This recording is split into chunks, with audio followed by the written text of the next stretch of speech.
Are Doom Knights any good in patch 6.2.2? This merited a whole new video since there are changes that affect their use, and my last video isn't recent anymore, so let's see where they stand. And I don't mean on the terrifying frisbee, I mean as a metaphor. Recruited for 1600 gold and 400 upkeep. This is priced as an elite unit.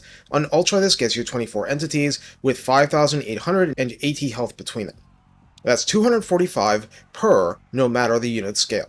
That matters for how specific spells land.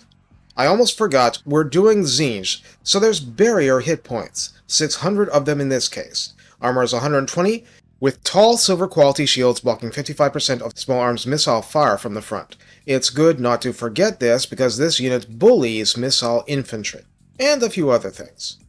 Leadership of 80 is very solid at rank 0 and only gets better. Speed 95 and charge speed 105 are in-flight figures, but they get around.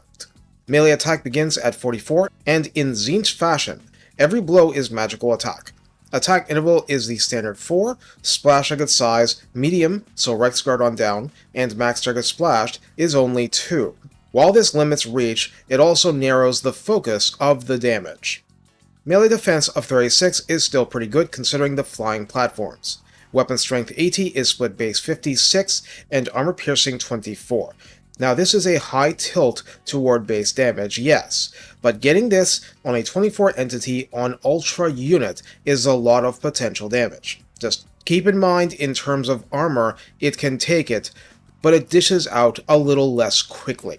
It's so new you don't see it on this card yet, so I'll bring it up from in-game, but there's a bonus versus large of 8, with damage increased along the same ratio. The damage is nice, but melee attack 56 against a slew of flying threats is a big deal.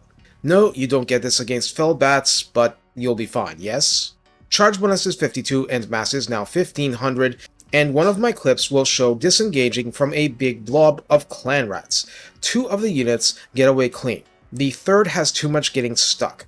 Compared to before, this is pretty good, just not perfect. We don't need to ask for perfection, we just need a fighting chance. It's still a lot better than it was. The unit has Vanguard deployment, causes fear, and has Strider, which is important because you can plunge them into a forest, and they'll fight fine despite being large entities themselves.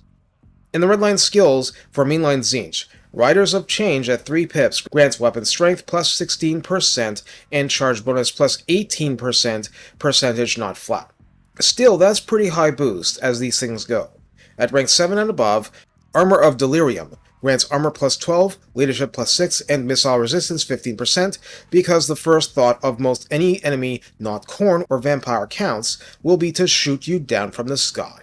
For contrast, Vilish's Hammer into Anvil at 3 pips would give melee attack plus 8 and charge bonus plus 12 flat, and Speed and Malice would give at rank 7 speed plus 10%, melee attack plus 5 again, and missile resistance 15%. In the tech tree, covering mainline Tzeentch only, disc taming is the only thing that's specific to them. Recruitment cost minus 15% and recruit rank plus 2, but that's good stuff. So how do we use the Doom Knights of Tzeentch? The thing is, our good uses as opposed to bad uses suddenly got better. They're still an on-paper bad matchup against an armor-piercing single entity with heavy armor itself, be that in the air or on the ground. But they truly are the ultimate airborne bully unit. Anything weaker than them that they can catch, they can grind into dust. Being this fast means they can catch a lot. Their nature confounds normal cavalry, and the small bit of anti-large helps a lot now, and 1500 mass makes it so much easier to pull them out. It may take a little time, in the sense that there's only so many of them, but they're so superior to normal foot troops that they'll chew apart infantry rectangles left and right. The shields will help them survive getting to skirmishers. There's simply more of them than a great deal of flyer units have in terms of models, and they'll trade pretty well with much of the rest. Not everything, but a lot.